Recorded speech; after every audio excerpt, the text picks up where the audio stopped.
The EDUCAS WJEC specification currently asks us to consider Hoose's overview of the proportionalist debate. This is the first of two films that will consider the wording of the specification and how it might be understood for the purposes of the A-level examination. The proportionalist debate refers to ethical discussions within Roman Catholicism regarding the correct understanding and application of natural moral law.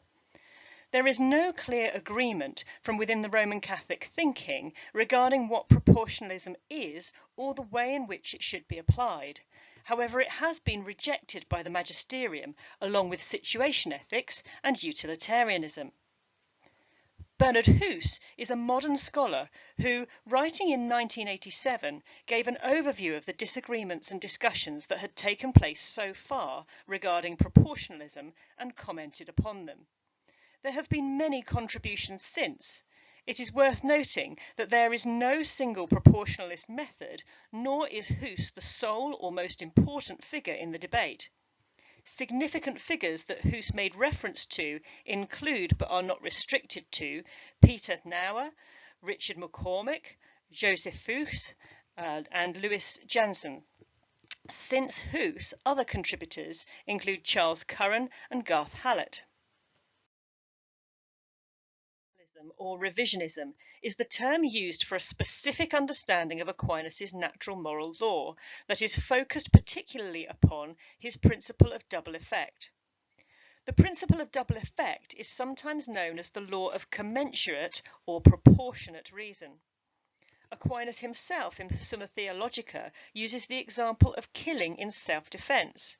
He points out that nothing hinders one act from having two effects, only one of which is intended. The act of self-defense can have two effects: one, saving a life, or two, killing an aggressor. The intention to save one's own life is not unlawful. The killing of the aggressor is an unintended, accidental result of saving one's own life, and may therefore be licit. However, though proceeding from a good intention, an act may be rendered unlawful if it be out of proportion to the end.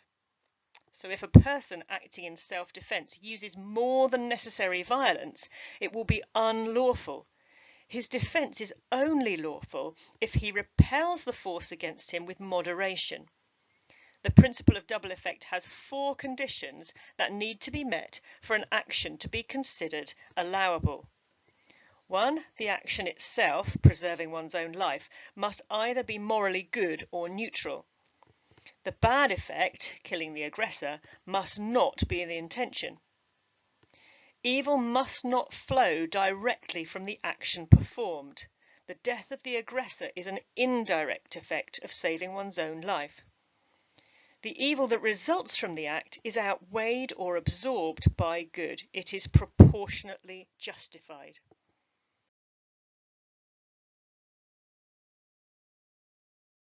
Natural law is a deontological ethic, and proportionalism, being an interpretation or understanding of natural law, is also deontological. It recognizes that there are some actions that are intrinsically good or evil. However, proportionalists recognize that Aquinas' natural law is not clearly solely deontological, but has teleological elements within it. They claim that they are being truer to natural law than a purely deontological understanding. For instance, Aquinas saw the beatific vision as the goal or telos of moral action. However, in Veritas Splendor, Pope John Paul II made it clear that such theories are not faithful to the Church's teaching, and that these theories cannot claim to be grounded in the Catholic moral tradition. Consideration of the consequences and intentions is insufficient for judging the moral quality of a concrete choice and cannot alter the inherent goodness or evilness of an action. Yet, proportionalists reject the challenge that revisionism is simply a consequentialist theory.